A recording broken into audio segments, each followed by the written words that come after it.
बात करते हैं, तो ये मैं आपसे जानना चाहूँगी कि सोमनाथ हमें क्या सीख देता है, कैसे हम अहंकार या भय से बहुत दूर हो सकते हैं। यहाँ अगर कोई दर्शन कर लेता है तो उनके जीवन में किस तरीके के बदलाव देख सकते हैं हम? देखिए, सबसे पहले तो ज्योतिर्लिंग का तात्पर्य ही ये होता है कि आप जहां आचार्य जी, आपका ऑडियो म्यूट बनाया है, उसे नहीं। अनम्यूट कर लीजिए। क्या मुझे आप सुन पा रहे हैं? जी। तो सबसे पहले ज्योतिर्लिंग का जो वास्तविक शब्दार्थ है वो है ही कि जहां स्वयं शिव प्रकट हुए हैं, सीने तैयार, जहां ज्योति स्वरूप जो भगवान शिव की आकृति है वो प्रकट हुई है, जहां स्वयं प्रकट हुई हो, किसी ने बनाया ना हो, उसको ज्योतिर्लिंग कहा जाता है। सोमनाथ, सोम का मतलब है चंद्रमा और नाथ का मतलब है जो चंद्र के नाथ हैं, उनको कहा जाता है सोमनाथ। भगवान शंकर, सोमनाथ के दर्शन से सबसे पहली चीज जो खत्म होती है, जी। चाहे वो मानसिक रोग आपके अंदर हो या वो शारीरिक रोग है, इस संसार के अंतर्गत मानसिक रोग जब होता है तो हमारा पारिवारिक रिलेशन खराब होता है, हमारा डिसीजन लेने का तरीका बदल जाता है, एंजाइटी, फोबिया, नेगेटिविटी, डिस्ट्रैक्शन और पारिवारिक प्रॉब्लम्स स्टार्ट होती हैं। और शारीरिक जब रोग उत्पन्न होता है तो हम कुछ कर नहीं पाते हैं। सोमनाथ के दर्शन से ये सभी चीजें दूर होती हैं, क्योंकि चंद्रमा ने यहाँ सबसे पहले भगवान शंकर की आराधना की थी और भगवान शंकर की आराधना करने से चंद्रमा के जो शरीर का रोग था वो दूर हुआ था। तभी से इस ज्योतिर्लिंग का नाम पड़ा सोमनाथ ज्योतिर्लिंग। ठीक है, तो इसलिए, और वैसे भगवान शंकर की तो जितनी भी शायद उनकी महिमा का वर्णन किया जाए, संस्कृत में एक श्लोक है कि असत गिरिशम स्यात् कज्जलम सिंधु पात्रे सुर तरवर शाखा लेखनी पत्र मुर्बी लिखित यद गृहीत्वा शारदा सर्वकालम तदप तो गुणानाम पारम न जाति। इस संसार के समुद्र को अगर इंक बना दिया जाए और पूरे वन को ये काट करके कलम बना दिया जाए और माता सरस्वती निरंतर भगवान शिव के गुणों को लिखती रहे, तो भगवान शंकर के गुणों का वर्णन करना पॉसिबल नहीं है। आपने कहा कि भगवान शिव से हम क्या सीख सकते हैं, ऐसा क्या नहीं है जो हम भगवान शिव से सीख सकते हैं।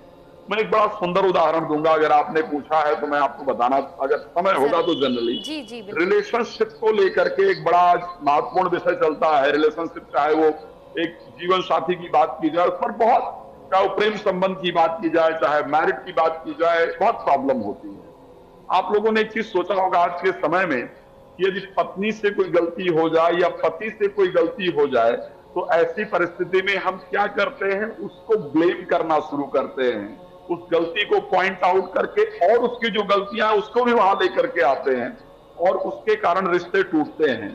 जब आप भगवान शिव से सीखते हैं ना, मैं एक कथा बड़ी श्री रामचरितमानस की है, जहां पर माता सती भगवान शंकर के पास जाती हैं ऋषि अगस्त के पास कथा सुनने के लिए, और माता सती कथा नहीं सुनती हैं और बाद में भगवान राम की परीक्षा लेती हैं और भगवान शंकर से झूठ बोल देती हैं। और भगवान शंकर को ये पता होता है कि माता सती ने मुझसे झूठ बोला है। भगवान शंकर ने जब पूछा कि आपने भगवान राम की क्या परीक्षा ली, तो माता सती ने उत्तर दिया, कछु न परीक्षा ली न गोसाई और कीन प्रणाम तुम्हारी नाई। मैंने कोई परीक्षा नहीं लिया। भगवान शंकर ने ध्यान दिया तो उनको पता चला कि इन्होंने मुझसे झूठ बोला है, लेकिन भगवान शंकर ने उनको प्रकट होकर कहा नहीं कि तुमने झूठ बोला है, बल्कि उनको ग्लानि ना हो, उनको बुरा ना लगे, उसके लिए श्री रामचरितमानस के बालकांड की चौपाई है, जो पढ़ना चाहें जाकर के पढ़ लीजिएगा। लिखा है, शशि ससो जान वृषकेतु और कही कथा सुंदर सुख हेतु। उनके मन को झूठ बोलने के बाद भी उनके अंदर ग्लानि ना हो, पीड़ा ना पहुंचे, उसके लिए और सुंदर कथाएं, सुंदर सुंदर बातें करते हुए रास्ते में जाते हैं।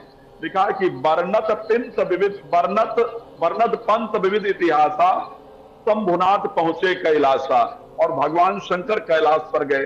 अब सोचिए, जीवन साथी कोई गलती कर दे, फिर भी उसके प्रति हमारा प्रेम कम ना हो, हम उससे और प्रेम से बात करें, हम उसको बुरा ना लगे, इस प्रकार का प्रयास करें, तो क्या कोई रिश्ता टूट सकता है?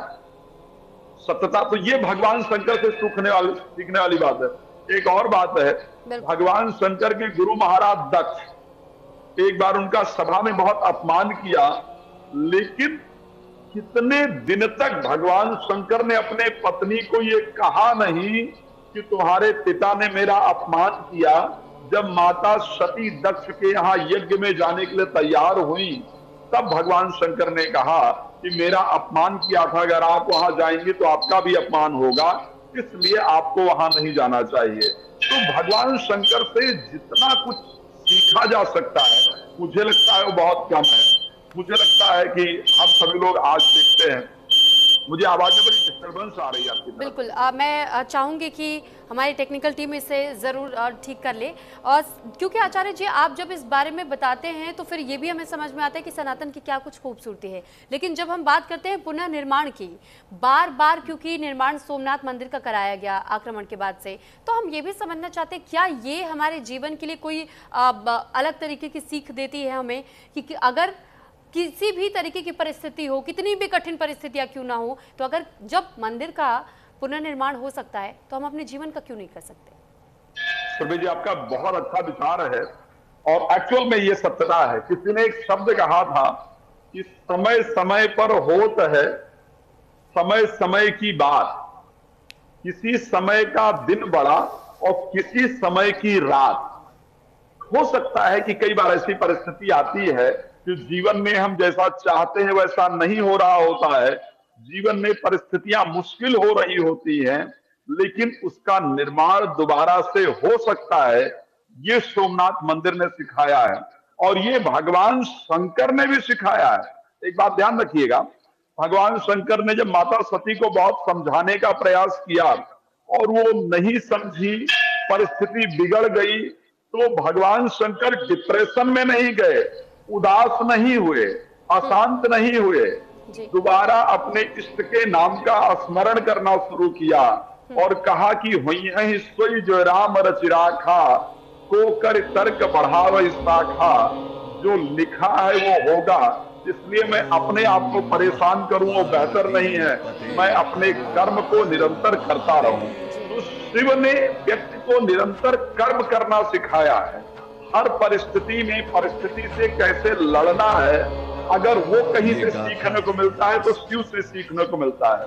अगर एक्सेप्टेंस की बात की जाए कि किसी को एक्सेप्ट कैसे किया जाए, तो वो भगवान शिव से सीखा जा सकता है। इस संसार में जिनको किसी ने आचार्य जी, मैं आपको 1 मिनट के लिए रोकना चाहूंगी यहाँ पर। कुछ जो युगों युगों से अटल है, वही जो आदि है, वही जो अनंत है।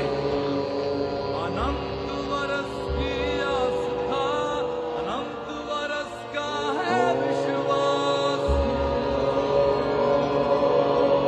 अनंत वर्ष की धरोहर, सहस्त्र वर्ष का स्वाभिमान। ओम नमः पार्वती पते हर हर महादेव। समय से पहले, शब्द से भी पहले, जब कोई आकार भी नहीं था, तब भी एक चेतना थी। उसी चेतना से उत्पन्न हुआ पहला नाद।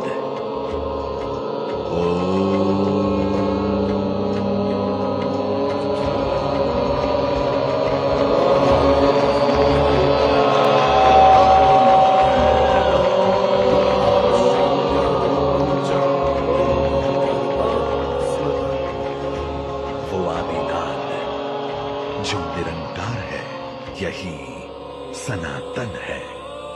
भारत की भूमि पर कुछ स्थान केवल भूगोल भर नहीं है, इतिहास है। सोमनाथ ऐसा ही दिव्य स्थान है। समंदर के किनारे आस्था के शिखर पर सोमनाथ का स्वयंभू उदय हुआ। नमामि शमीशान निर्वाण रूपम विभुम व्यापकम ब्रह्मवेद स्वरूपम निजम निर्गुणम निर्विकल्पम निरीहम चिदाकाशमाकाश वासम भजेहम। आदिनाथेन शर्वेण सर्वप्राणि हिताय वै आद्य तत्त्वान्यथानियम् क्षेत्रमेतन् तन्महाप्रभम् प्रभासितम् महादेवी यत्र सिद्ध्यन्ति मानवा। वर्ष 2026 सोमनाथ के अटूट स्वाभिमान की एक सहस्त्राब्दी का साक्षी है। जनवरी 1026 की उन काली रातों में गजनी के महमूद ने इस पावन तीर्थ की मर्यादा पर प्रहार किया था। वो आक्रमण केवल पत्थरों का विध्वंस नहीं था, बल्कि भारत की आस्था, उसकी संस्कृति और उसकी महान सभ्यता को जड़ से मिटाने का एक हिंसक प्रयास था। गजनी खिलती औरंगजेब आए आके चले गए, पर भोले बाबा के आगे पापी सारे रात हुए। विध्वंस हुआ, मंदिर को क्षति पहुंचाई गई, ज्योतिर्लिंग खंडित किया गया। पर यह भी सत्य है कि क्रूर तलवारों पर महादेव के त्रिशूल का हर बार जय घोष हुआ। संरचना टूटी थी, चेतना नहीं, दीवारें टूटी थी, वीरता नहीं, मंदिर टूटा था, आस्था नहीं, वीर हमीर जी का शौर्य और बलिदान शत्रु की बर्बरता से कहीं अधिक शक्तिशाली था। उनका महादेव के प्रति समर्पण, उनका लहू इस धरती की मिट्टी में मिलकर प्रतिज्ञा बन गया कि जब तक एक भी हिंदू जीवित है, सोमनाथ का अस्तित्व कभी मिट नहीं सकता।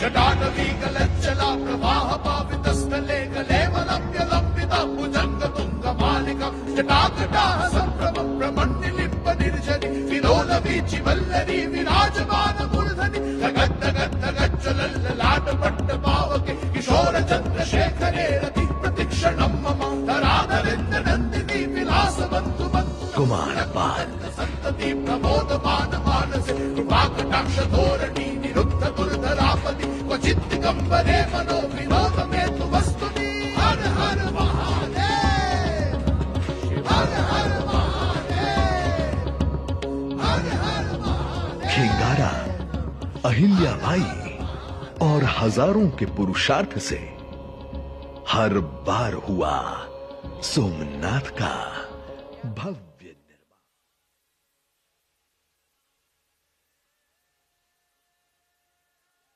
और आपने सोमनाथ के उस गाथा को सुना, उस इतिहास को जाना, किस भव्य अंदाज में ड्रोन का सहारा लेते हुए हर किसी को सोमनाथ के बारे में जानकारी दी गई। सोमनाथ मंदिर का पुनर्निर्माण बार बार क्यों करना पड़ा, कैसे ये पुनर्निर्माण हुआ। ये गाथा है उस चेतना की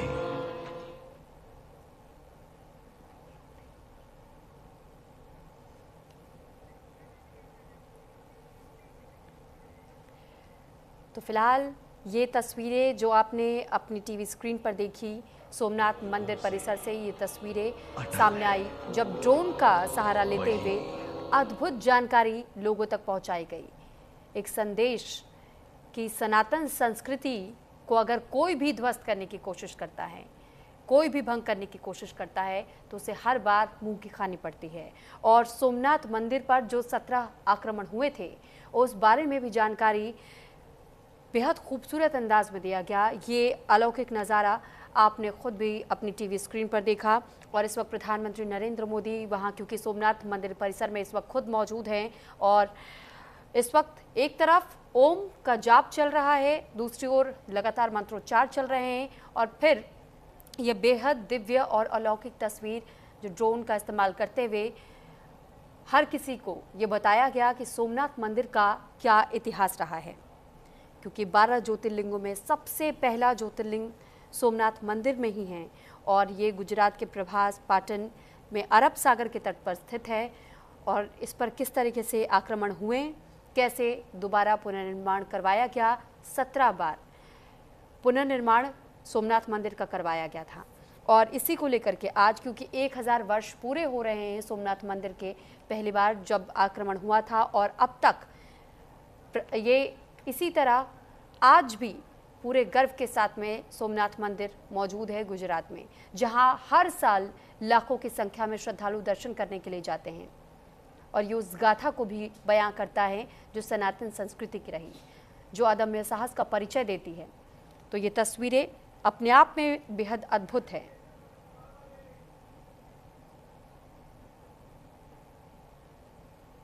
तो ये 2 अलग अलग तस्वीरें हम आपको दिखा रहे हैं। और एक बार फिर से अपने मेहमानों का भी हम रुख कर लेते हैं। हमारे साथ आचार्य राज मिश्रा जी लगातार जुड़े हुए हैं। आचार्य राज मिश्रा जी, हम आपसे ये समझना चाहेंगे कि अभी वो तस्वीर हमने अपने दर्शकों को भी दिखाई, लेकिन जब हम बात भोलेनाथ की करते हैं तो बात भोलेनाथ की करने के साथ में एक तरफ हम भोलापन देखते हैं, दूसरी तरफ हमने ये भी देखा है कि जब महादेव ने जब कुछ ऐसा कृत्य हुआ है, अधर्म हुआ है, उसका विनाश, उसका सर्वनाश भी हमेशा महादेव ने किया है। तो ये महादेव की पूजा के साथ साथ में हर भक्त को ये ज्ञात होता है, इस बात की जानकारी होती है कि आप 2 स्वरूपों की पूजा करते हैं, एक जिन्हें भोले बाबा कहा जाता है, दूसरा वे जो अहंकार को पूरी तरह नष्ट करने का प्रयास करते हैं, पूरी तरह समाप्त कर दिया जाता है। वो मतलब देवता कहा क्यों जाता है, उनको देवों का देव कहा गया है, उनको महादेव कहा गया है। और महादेव कहने का तात्पर्य ही यह है कि वो संसार के संहार कर्ता होने के कारण भी, संसार के संहार कर्ता होते हुए भी, सर्वशक्तिमान होते हुए भी, प्रसन्नानिनम नीलम कर्पूर गौरम करुणावतारम संसार सारम भुजगेन्द्रहारम सदा वसंतम हृदय रविंदे जी। भी सत्य है कि क्रूर तलवारों पर महादेव के त्रिशूल का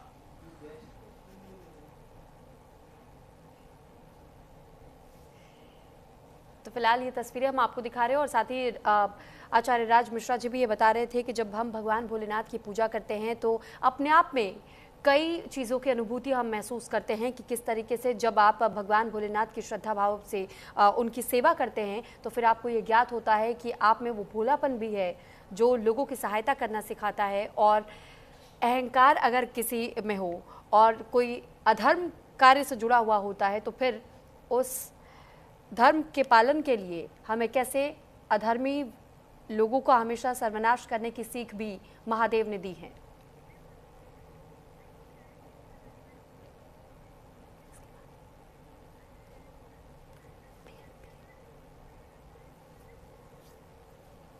और हमारे साथ आचार्य राज मिश्रा जी जुड़े, आपने हमें तमाम जानकारियां दी, इसके लिए आपका बहुत बहुत धन्यवाद हमारे साथ जुड़ने के लिए और इतनी विशेष बातें हमारे साथ साझा करने के लिए।